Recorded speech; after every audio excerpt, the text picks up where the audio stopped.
Have you ever looked back on a relationship and wondered how someone who once seemed so perfect could turn out to be so wrong for you?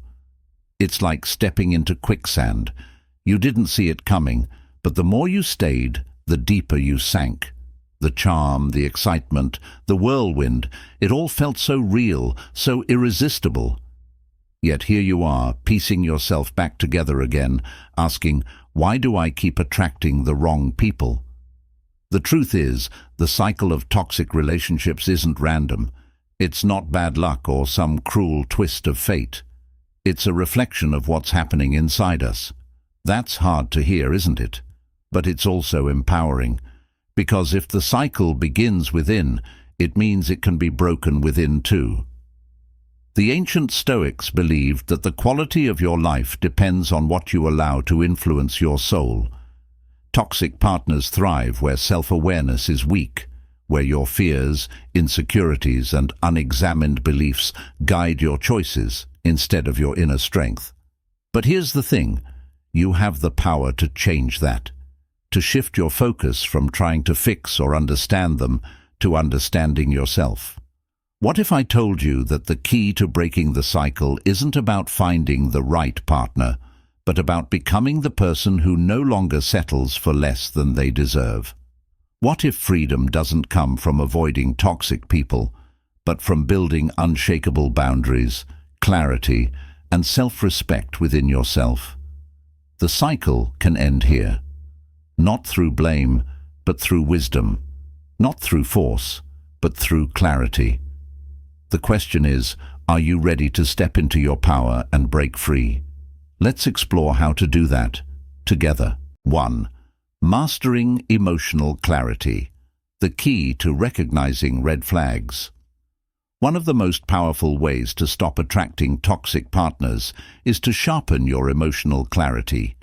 Toxic relationships often thrive because we overlook the red flags early on, either because we don't recognize them or because we're caught in the fog of attraction. The Stoics taught that emotions are not inherently bad, but must be examined carefully. Marcus Aurelius wrote, "You have power over your mind, not outside events. Realize this, and you will find strength." In relationships, this strength comes from learning to trust your observations over your emotional impulses. Think back to a past toxic relationship. Were there moments that didn't sit right with you, even in the beginning? Maybe a dismissive comment, a tendency to interrupt you, or an inability to take responsibility for their actions. These small signals are often our inner wisdom trying to alert us to potential trouble. But what happens? We justify, excuse, or ignore them. We tell ourselves, they're just stressed, or maybe I'm being too sensitive. That's where emotional clarity becomes essential. It allows you to separate fact from feeling and face reality as it is, not as you wish it to be. Developing emotional clarity starts with slowing down. When you meet someone new, resist the urge to be swept up in the excitement. Ask yourself, what am I seeing here, not just feeling? Feelings like chemistry or attraction are powerful, but they aren't reliable indicators of someone's character. Observe how the person treats you and others around them. Are they respectful, consistent, kind? This doesn't mean becoming cold or overly guarded. It's about balancing your heart with your mind. The right partner will never make you question your worth, dismiss your feelings, or leave you in emotional chaos. By mastering emotional clarity, you stop settling for potential and start choosing partners who align with your values, respect your boundaries, and bring peace into your life. Toxic people thrive on confusion. Clarity is your shield. Use it wisely. 2. Building boundaries that protect your peace. One of the most transformative steps in breaking the cycle of toxic relationships is learning to set boundaries, not just as a reaction to bad behavior, but as a proactive declaration of your worth. Boundaries aren't walls to keep people out. They're gates that allow the right people in while protecting your peace. Toxic partners, by their very nature, will test and push boundaries because they thrive on control, manipulation, and blurred lines. But when your boundaries are clear, firm, and rooted in self-respect, they act as a filter, keeping unhealthy dynamics at bay. The first step to building strong boundaries is understanding what you need to feel safe and valued in a relationship. Many of us enter relationships without ever considering this. We focus so much on being chosen or liked that we forget to ask ourselves, what do I actually want? What behaviors are deal breakers for me? This clarity is essential. For instance, if consistent communication, mutual respect, and accountability are non-negotiable for you, then any deviation from these standards should be addressed, not ignored or justified. However, knowing your boundaries is only half the work. The harder part is enforcing them. Toxic individuals often resist boundaries because they see them as barriers to their control. They may accuse you of being too sensitive or too demanding when you assert yourself. This is where courage and self-respect come into play. Remember, a healthy partner won't punish you for having needs. They'll respect them. If someone reacts poorly to your boundaries, that's a sign they don't respect you, not a reason to lower your standards. Ultimately, boundaries are a reflection of self-love. They say to the world, I am worthy of respect, honesty, and care. When you set boundaries, you teach others how to treat you and remind yourself that you deserve healthy, reciprocal relationships. Toxic partners will always resist boundaries, but the right person will honor them, and that's how you know you're on the path to breaking the cycle for good. Rewriting your inner narrative, choosing worth over wounds. To stop attracting toxic partners, one of the most profound shifts you can make is to rewrite the inner narrative that guides your relationships. Many of us unknowingly carry stories about ourselves, shaped by past experiences, family dynamics, or societal messages that influence how we show up in love. These narratives often whisper, I'm hard to love, or I have to prove my worth to be chosen, or even, I'll never find someone better than this. Toxic partners often feed off these hidden insecurities, mirroring back the very fears we've yet to heal. To break the cycle, you must challenge and transform these narratives. Start by asking yourself, what beliefs do I hold about love and my place in it? This reflection may uncover painful truths. Maybe you believe that love requires sacrifice, even at your own expense. Maybe you learned to associate love with drama because chaos felt normal in your early relationships. Or perhaps you've internalized rejection or abandonment and now unconsciously seek people who confirm those fears. These beliefs shape not only who you're attracted to, but also what you tolerate in relationships. Here's the thing, these narratives are not facts. They are stories, often rooted in wounds, and like any story, they can be rewritten. The Stoics taught that our perception is key to freedom. As Marcus Aurelius said, you have power over your mind, not outside events. Realize this, and you will find strength. This power begins with challenging the false narratives that keep you stuck. Ultimately, rewriting your inner narrative is about remembering who you are, someone who is inherently deserving of love that uplifts, not diminishes. Toxic partners lose their grip when you no longer seek validation from outside sources. Instead, you create a foundation of worth within yourself. One that guides you toward relationships that reflect your highest value, not your deepest wounds. 4. Cultivating emotional self-sufficiency, becoming whole on your own. One of the most common reasons people fall into toxic relationships is the belief that someone else will complete them. This idea, perpetuated by love stories and societal narratives, convinces us that fulfillment, happiness, and even self-worth come from being with another person. But when we rely on someone else to fill the gaps within us, we hand them power over our emotional well-being, and toxic partners are quick to take advantage of that. Breaking the cycle begins with cultivating emotional self-sufficiency, a state where your sense of wholeness comes from within, not from someone else. Emotional self-sufficiency doesn't mean shutting people out or becoming an island.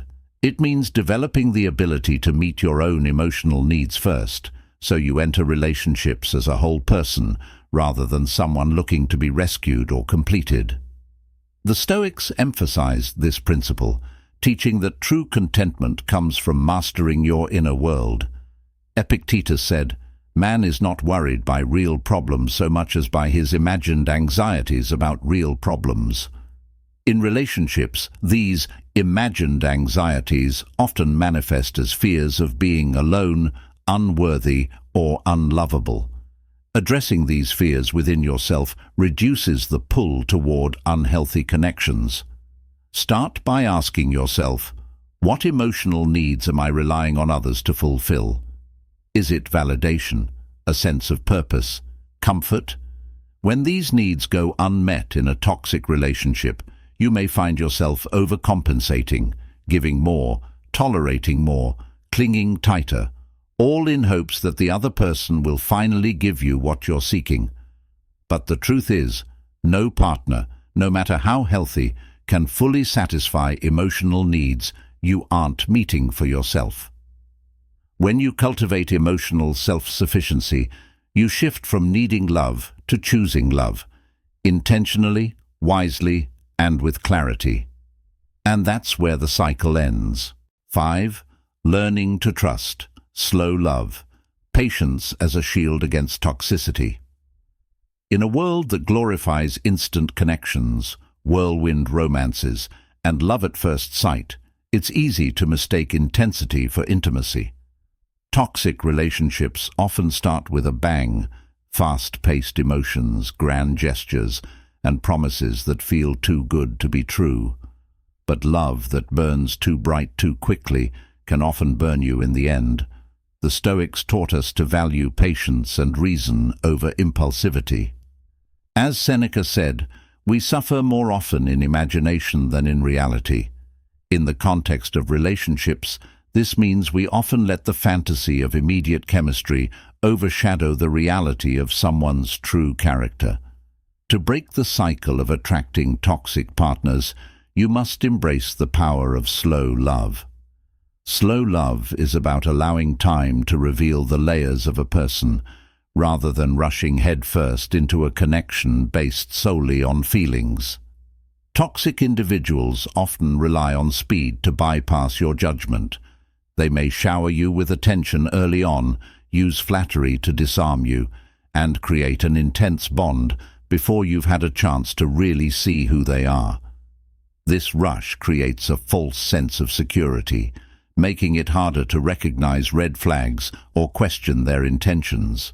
Slowing down gives you the space to evaluate whether the relationship is built on genuine compatibility or manipulation.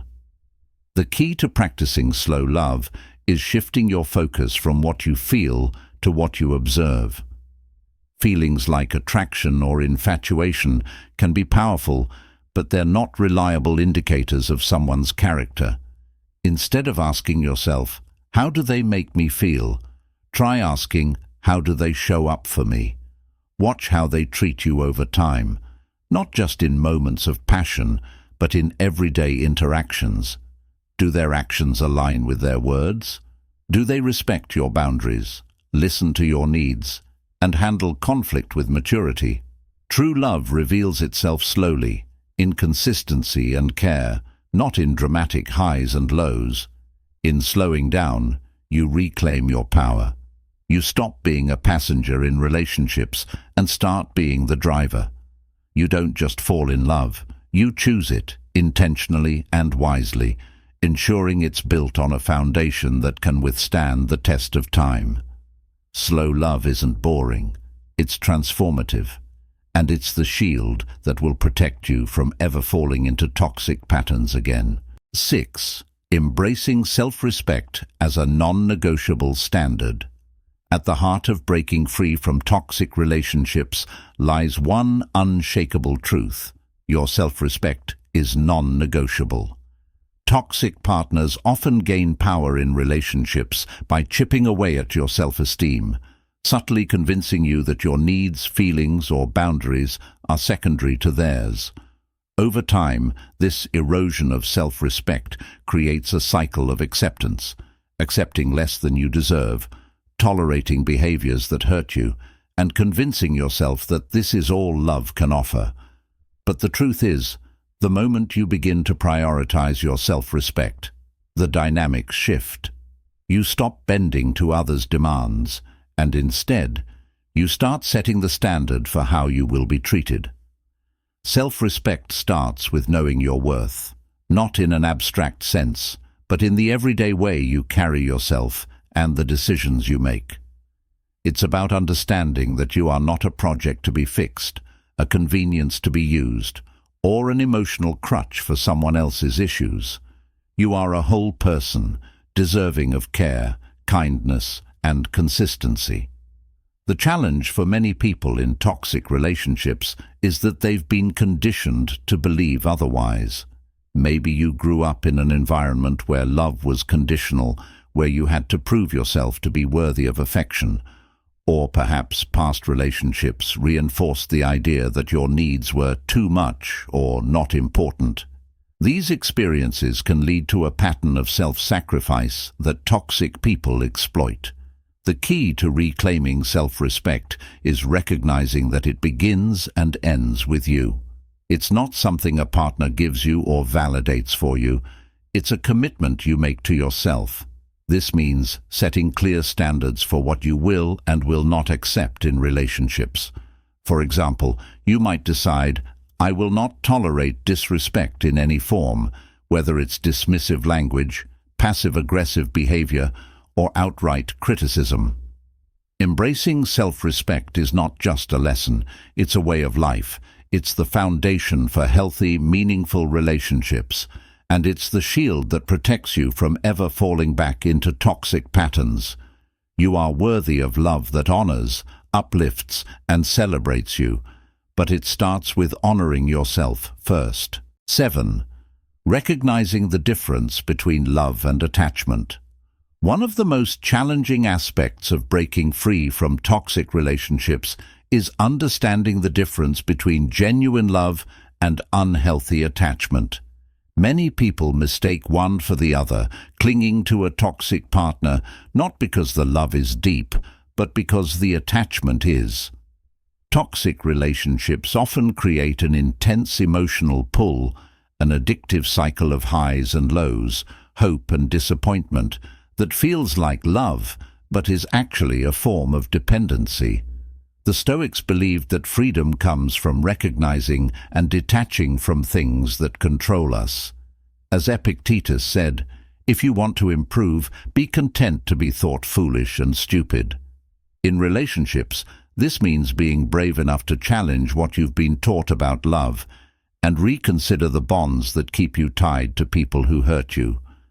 Attachment is rooted in fear, fear of being alone, fear of losing the relationship, or fear of not finding something better. Love, on the other hand, is rooted in freedom. Love allows space for growth, respect, and mutual care, while attachment often feels like desperation, a need to hold on, no matter the cost to your well-being. The toxic partner becomes a source of validation, comfort, or identity, and the thought of letting go feels like losing a part of yourself. But here's the truth. Real love doesn't come at the expense of your peace. It doesn't ask you to compromise your self-worth or endure pain for the sake of the relationship. In the end, the Stoics remind us that love is not about control or dependency, but about freedom and choice. Love allows you to give and receive freely, without fear or coercion. Attachment, however, binds you, keeping you stuck in cycles of pain. By learning to recognize the difference, you reclaim your power, opening yourself to relationships that are built on respect, trust, and genuine connection. And in doing so, you break the cycle of toxicity for good. 8. Trusting actions over words, the silent language of character. If there's one lesson that will save you from countless heartaches, it's this: trust what people do, not what they say. Toxic partners often excel at saying the right things, weaving beautiful words into promises that never materialize. They apologize for bad behavior with grand declarations, pledge to change, or tell you everything you want to hear in moments of doubt. But words without action are empty. As the Stoics believed, our character is revealed through deeds, not intentions. Marcus Aurelius said, "Waste no more time arguing what a good man should be one." In relationships, the principle is clear. A good partner doesn't just talk about respect, love, and care. They embody it consistently through their actions. Toxic people often rely on the power of words to manipulate and keep you hooked. They may love-bomb you with compliments and attention, only to vanish or mistreat you when it suits them. They might apologize profusely for hurting you, but repeat the same harmful behavior. This cycle of sweet words and sour actions can make you doubt your instincts, keeping you in a perpetual state of confusion. But deep down, you already know the truth. Love isn't proven by what someone says. It's proven by how they show up when it matters most. Learning to trust actions over words starts with observing patterns. It's easy to focus on isolated moments, when they apologized sincerely, when they showed affection after an argument, or when they said they couldn't live without you. In the end, trusting actions over words doesn't just protect you from toxic relationships. It also ensures that the people you invest in truly deserve your love and energy. It allows you to build connections based on trust, not illusions. Toxic partners thrive on talk, but they falter when faced with the steady gaze of someone who values substance over charm. By focusing on what people do, rather than what they say, you reclaim your power and open the door to relationships rooted in honesty and respect. We've unpacked so much together about breaking free from toxic cycles, haven't we? It's not just about relationships, it's about reclaiming your peace, your self-respect, and your power. Think about it. Every lesson you've just read isn't just advice. But here's the thing, transformation isn't a solo journey. We're all in this together, trying to figure it out, one hard truth at a time. So let me ask you this. What's your story? Which lesson hit you the hardest? Was it the one about trusting actions over words? Or maybe it was the idea of rewriting your inner narrative? Drop your thoughts in the comments, because your perspective could be the breakthrough someone else needs. So, here's your challenge. Write your story in the comments. Share your biggest takeaway, your lingering question, or even just that one aha moment you had while reading this. Who knows? Your words might touch someone else's mind in ways you can't even imagine. And don't forget to subscribe, because your journey doesn't end here, and neither does ours. This isn't just a post, it's the beginning of something bigger. Let's grow together, mind over body. Let's do this.